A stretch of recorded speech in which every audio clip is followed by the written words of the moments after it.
Okay, I'm going to pick up right where I left off in class so I can make this as quick and easy for you as possible. First of all, that what you're looking at here is an actual ticket from the impeachment of President Johnson. This was the ticket that you had to have to get into the U.S. Senate chamber there. It's signed by the Sergeant at Arms, who was in charge of security for the Senate.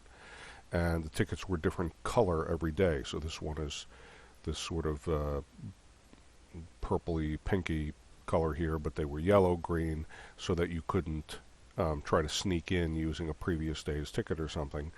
And it got you into the gallery so that you could actually watch the action in the Senate.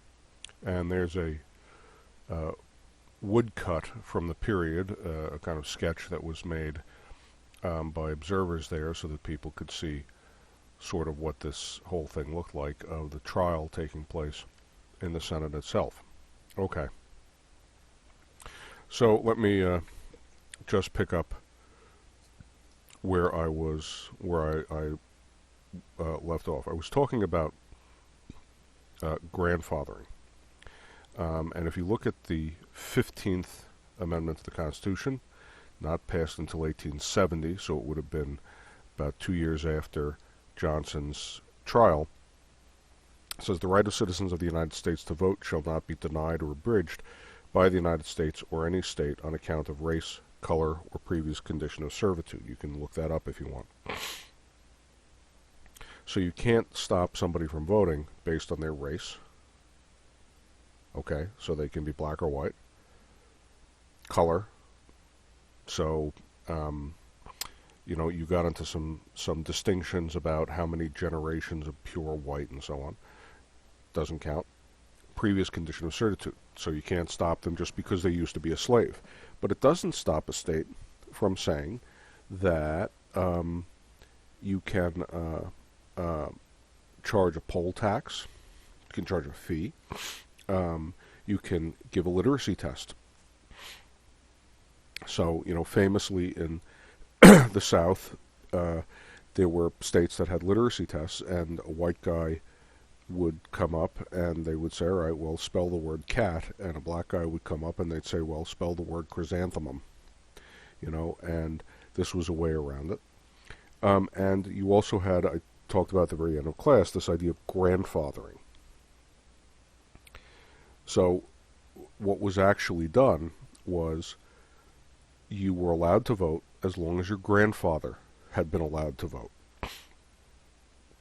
Well, that meant that anybody who was freed as a slave after the Civil War, their grandparents had never had the right to vote, therefore they couldn't vote, and therefore their sons and their grandsons and their great-grandsons would never get the right to vote because they'd never have a grandfather who had been eligible to vote. So it was a way to effectively disenfranchise blacks. And as I was saying at the end of the period, we still have that word, that term in American parlance today, to grandfather something in, which is a way of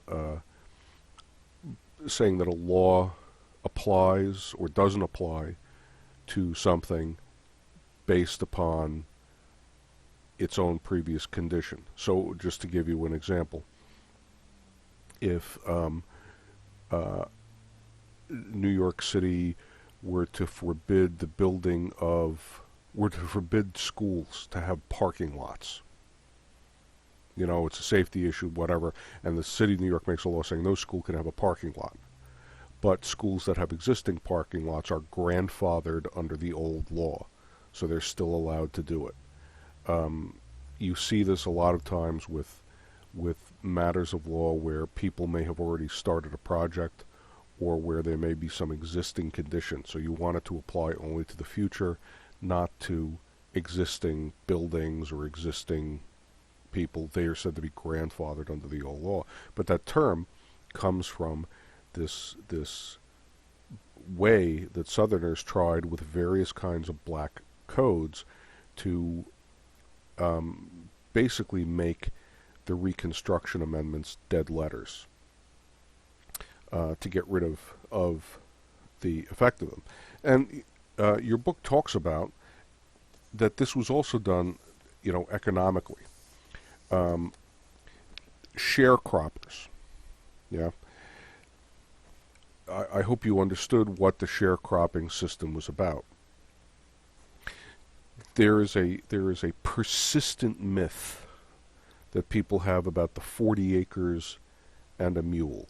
That black slaves, when they were freed, were supposed to get 40 free acres of land so they could start their own farm, and a mule so that they had a beast of burden that they could use to pull plows and stuff. And there are people to this day who think that that was promised to the black slaves and that they never got it. In fact, that's a myth. No such promise was ever made, no such law was ever passed, nothing like that was ever done.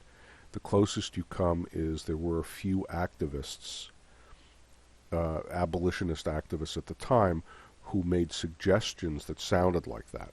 But no such promise was ever made. And certainly in the South, nobody was going to give them free anything. So what happened to the blacks when they were freed? When slavery was abolished, there was little to no provision for the freed blacks. They're just suddenly let go. There is nobody helping them out.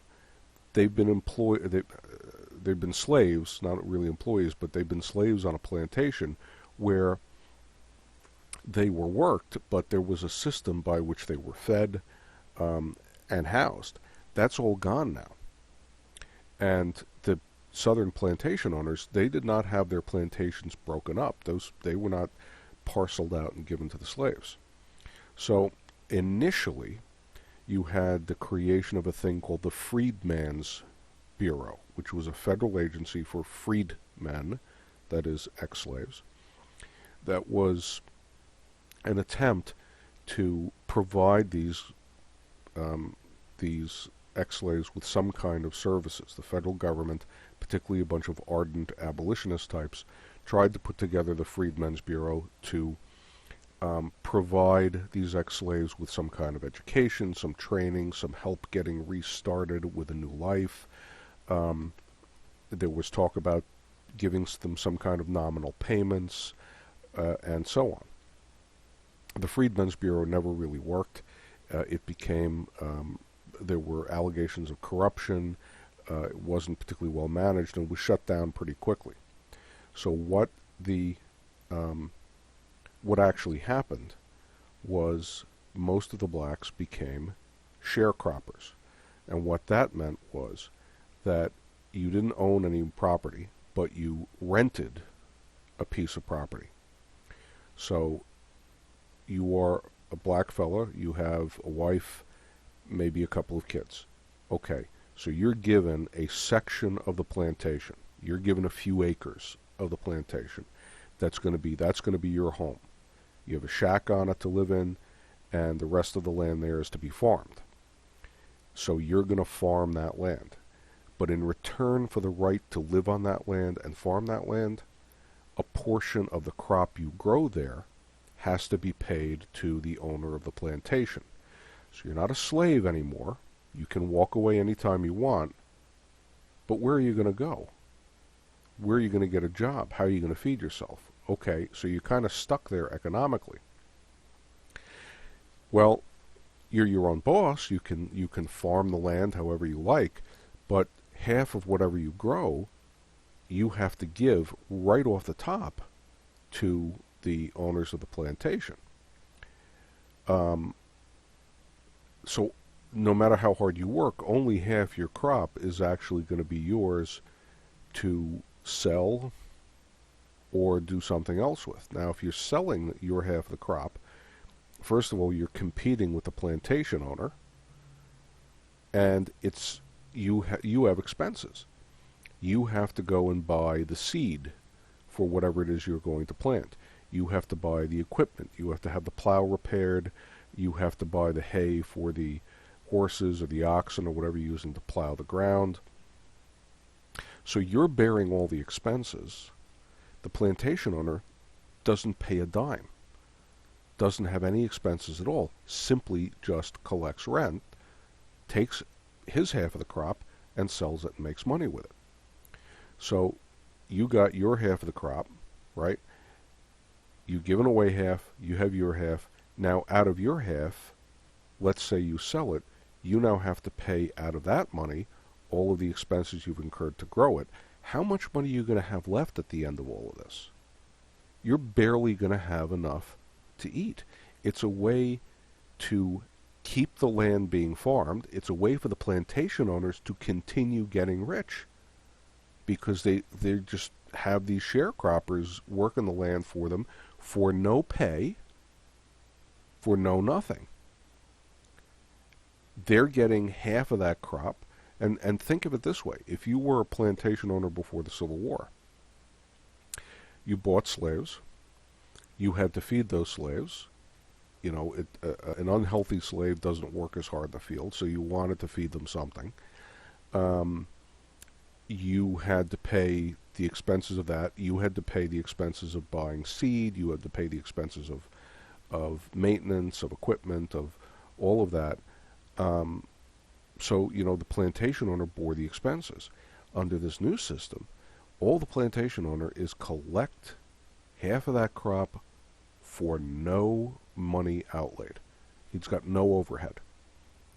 And it's the sharecropper who bears all the burden of that, which means that the sharecroppers were kept sort of perpetually poor.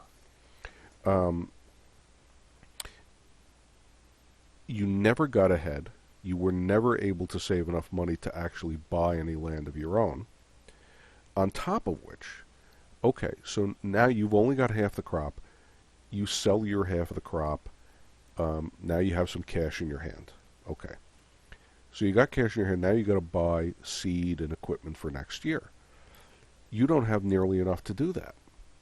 So you have to borrow the money to do that. So you're in a constant state of debt. So you're always paying back money, and you're never paying it all back, so you're constantly being charged interest on it.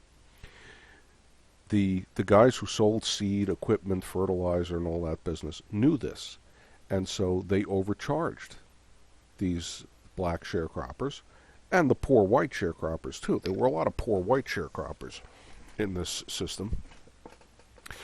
So at the bottom line is that you created this new class in the South of free, not slave, free, independent people, black men mostly, but also poor whites, who were permanently poor and permanently an underclass and could never get ahead and could never rise and could never, never really had a hope of getting to be anything other than subsistence level poor.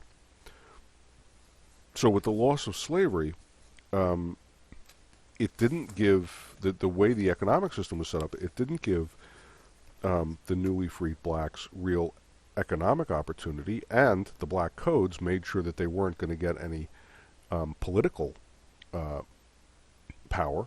So, effectively, it was a way to keep them in not technically slavery, but effectively a slave kind of level of living. And that remained the case in the South up through to the time of Martin Luther King in the 50s and 60s. That's what that whole civil rights era was about. The black man had been free for a century by the time Martin Luther King comes along, and yet free and yet not free, not a slave anymore, but not really a citizen, and not an economic citizen or a political citizen. The South also went out of its way, or Southerners went out of their way, to keep blacks, quote, in their place. So we have the Ku Klux Klan and other organizations like it. Now, this is not a picture from the Civil War period. This is a picture from the 1940s, I believe. And yeah, the Klan still exists, and it still exists in the South. And you can see they have no shame about indoctrinating the youngest kids into this. I won't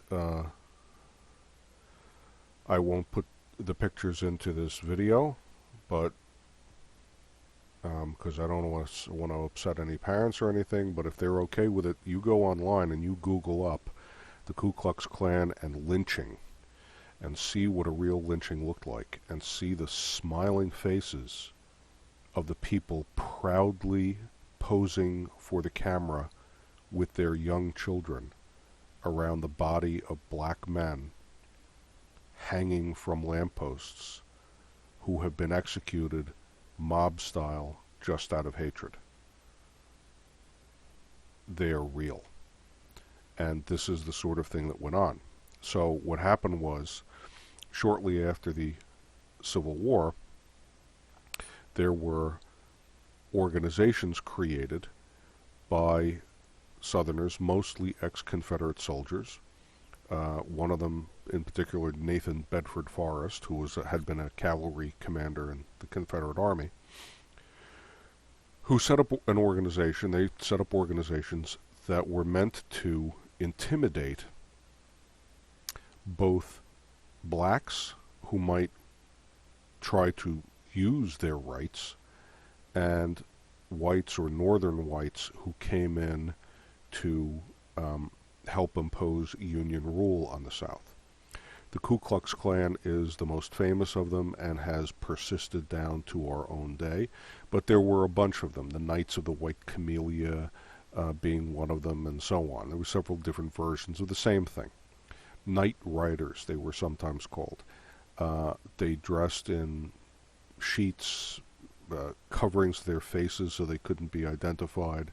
They would burn crosses on the front lawns of black people, take them out and whip them and beat them in the night, terrorize their families, terrorize their homes, all in an attempt to intimidate them so they wouldn't use whatever rights they did have. And it became part of Southern society.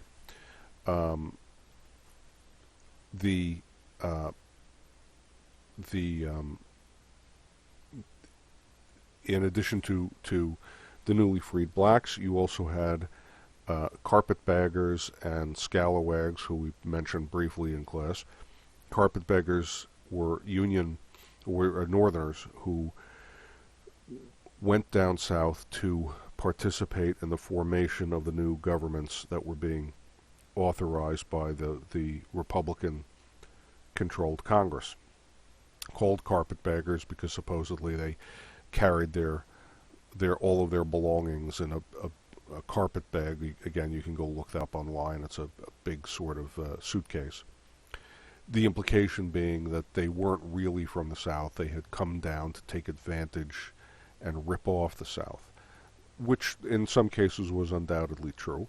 But there were also genuine abolitionists involved. The Scalawags was a term that was used for Southerners who cooperated with the new Union-backed governments.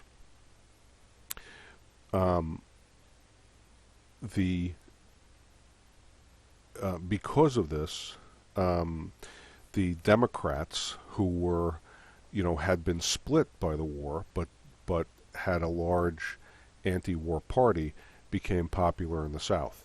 And so really up until Franklin Delano Roosevelt, the Republican Party was viewed as the party of Lincoln, and therefore was popular among black Americans.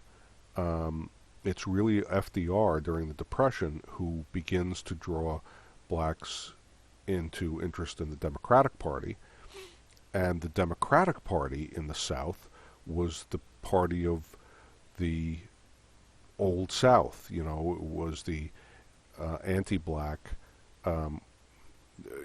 white rights, states' rights kind of party, and that remained true until in 1928 election when Al Smith ran against Herbert Hoover, Al Smith was the Democrat, but he was a Catholic. And the truth is, in that election, those Southerners and those Ku Klux Klansmen, they hated Catholics and hated immigrants as much as they hated blacks. So they voted for Herbert Hoover, even though Hoover was a Republican, because they'd rather have a Republican than have an Irish Catholic from New York, like Al Smith, as president. That's a true story. And it's really only in relatively recent years, since Reagan in the 1980s, that the Republican Party has become the party of the South. Southern representatives in Congress, Southern senators now are very solidly pro-Republican. It's a red state. I'm sure you've heard the expression versus blue state and all that. That's really a very recent phenomenon because the Republicans, until recently, were viewed as the pro-black party in the South. Okay. Well, as we said, Johnson was absolutely crippled by the impeachment, so he wasn't going to get anything done politically. Eventually, he is gone. He does not go for re-election. And Ulysses Grant, who had been the victorious general in the Civil War, is elected president. Grant, there are many myths about Grant. He was not a drunk. This is sometimes alleged against him. He was not himself corrupt, as far as can be seen. But the Grant administration, which takes you through the 1870s, was a corrupt administration. It is unfortunate for Grant that he was a rather trusting guy, even though he was a pretty sharp general, he was kind of naive when it came to people and what their real motives were around him in a political sense. And so he wound up surrounding himself in the White House with a lot of really questionable characters. So under Grant's presidency, which takes you through to the 1877 election,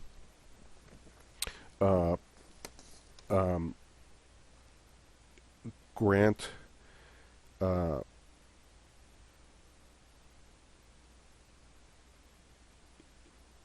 Grant is hounded by scandal, by you have a number of major political and economic scandals in the government, by problems with the Indian Wars.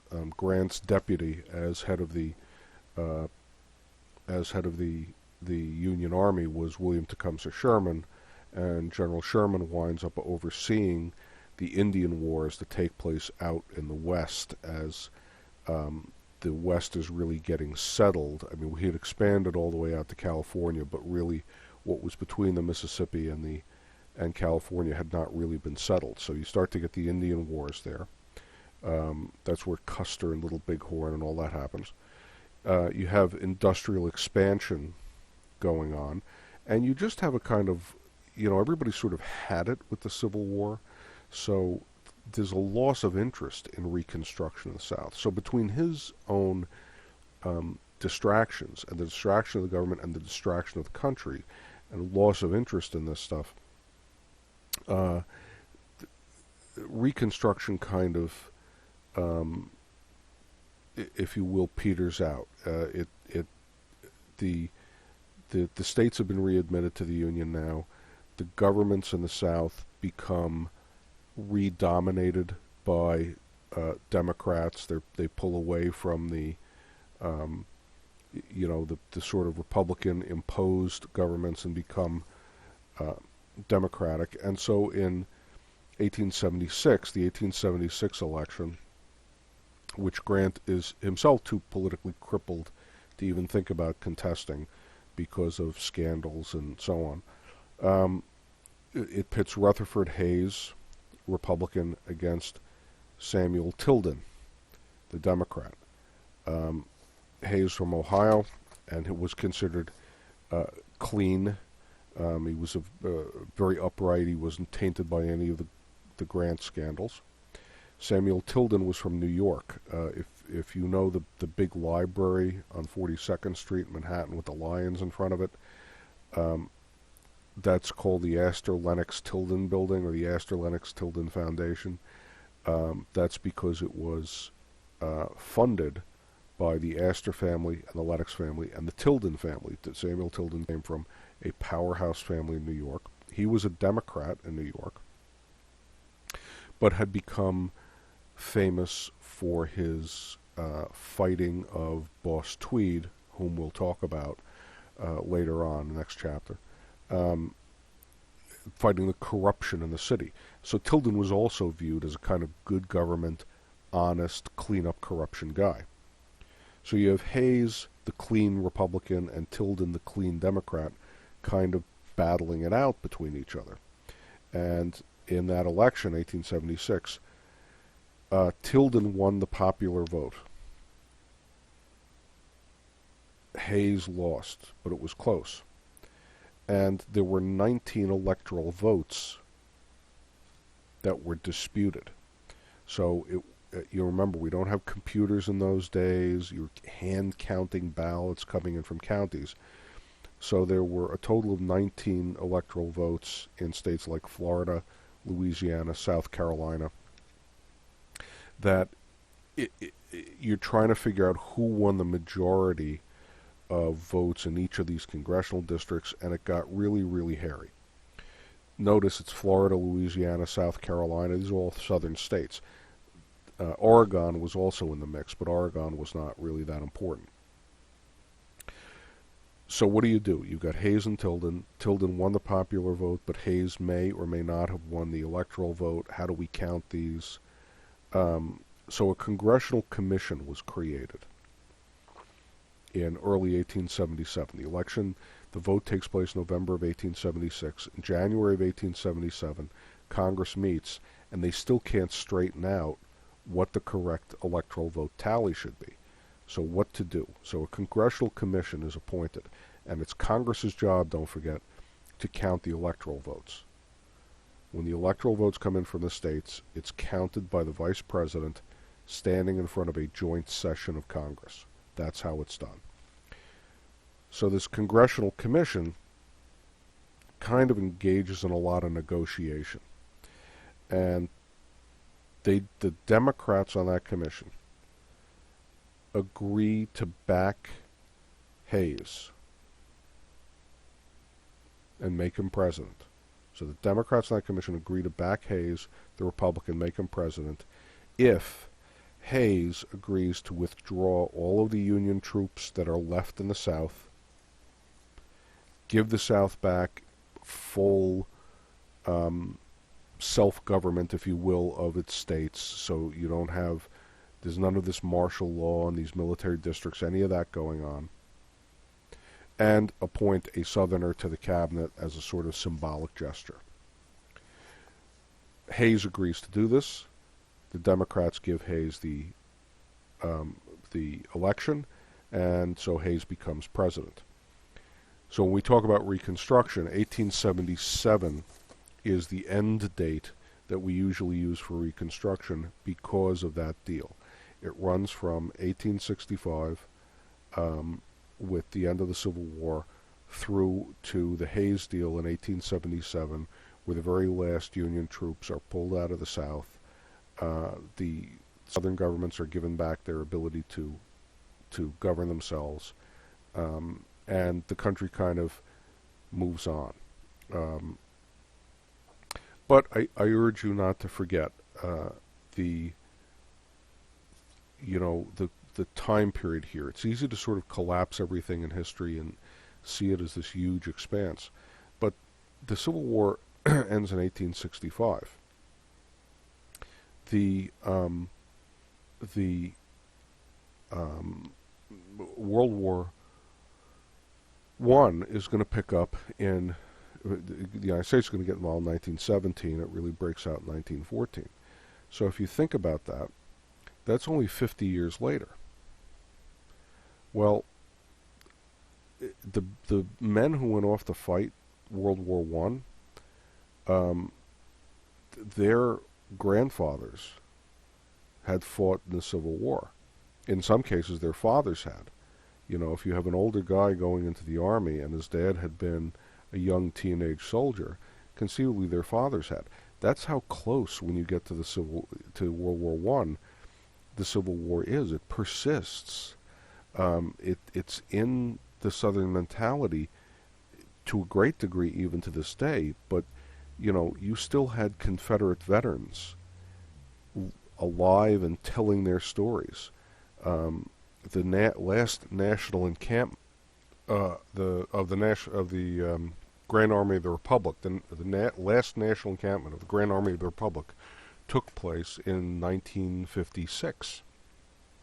The Grand Army of the Republic was the organization for veterans of the Union Army in the Civil War. This picture you're looking at here, is from 1938. It's the 75th anniversary of the Battle of Gettysburg. And those are soldiers, and maybe I can pull it out here so you can see they're not the only ones. You got Confederate soldiers over here on the Confederate side of the wall. This is the stone wall at Gettysburg, which was the site of one of the most horrific battles. And this guy actually fought at the Battle of Gettysburg on the Confederate side at the stone wall. And this guy on this side, these are all the Union veterans who actually fought at the Civil War, at the Battle of Gettysburg during the Civil War at this same wall. And it was a huge emotional moment when they held this on the 75th anniversary in 1938. They held this encampment where they got all of the guys who had served at Gettysburg who was still alive, came to participate in this. And yeah, they were old men by the time. Many of them had been very young, you know, had joined up at 13 and things like this. But I bring it up to point out how, you know, we think of the Civil War as like being ancient history. You know me. My grandfather, who died just a couple of years ago, knew Civil War veterans. He grew up with them. In fact, he would have been in his 20s when he would have been about 25. My grandfather, when this reenactment of Gettysburg took place. So you know you're that close to this set of events, and you can imagine how persistent a piece of history it was through much of what you think of as American history. 1938, you're almost at World War II. You've been through the Civil War. There were moments, I mean, you've been through World War I by then. There were moments in World War I, for instance, when the American Army, the United States Army, was being sort of organized. Then they organized them, they called up state militia units. One of the units that was created was a unit called the Rainbow Division, which was made up of units from all across the country. So you had a New York unit, an Alabama unit, an Ohio unit, an Indiana unit, a Mississippi unit, Texas unit, all serving together. Okay, that's nice. Those units had existed since the Civil War. So you had guys there who just joined the Army yesterday and they get sent off to World War I, who were serving in a unit side by side with kids from Mississippi. And, you know, they're in the 69th New York and the 10th Alabama, and those two units had opposed each other during the Civil War, and those guys knew their units' histories. And there wasn't a great deal of hostility between them. It's not like there was fistfights that broke out between them. But, you know, there was a kind of shared sense that they were part of this continuity and this heritage. So anyway, I just wanted to point out to you how present the Civil War really was to so many people until relatively recently. I just thought I'd show you. That's James Albert Hard, H-A-R-D. They'll never ask you this on AP. But James Hard was the last Union soldier who saw combat in the United States when he died. He was about 109 years old when he died. He had joined the Union Army at 13. No, I take that back. He was born. He joined the military at 18. The oldest Union soldier died in 1956. Was a guy named Albert Wolson. He had joined as a drummer boy at 13, but he never actually saw combat. His unit was never sent into action. This fellow, James Hard, was 18 when he joined. That's right. He was the last soldier who actually saw combat. He died in 1953, I think. And again, I bring it up why? Because you still had soldiers from the Civil War alive and telling their stories into the 1950s. That's how recent it is. Your grandparents could have met this guy. That's how close the Civil War is in many ways to us today. Okay, so there you go. Please be ready for tomorrow's test. It'll be objectives, and good luck.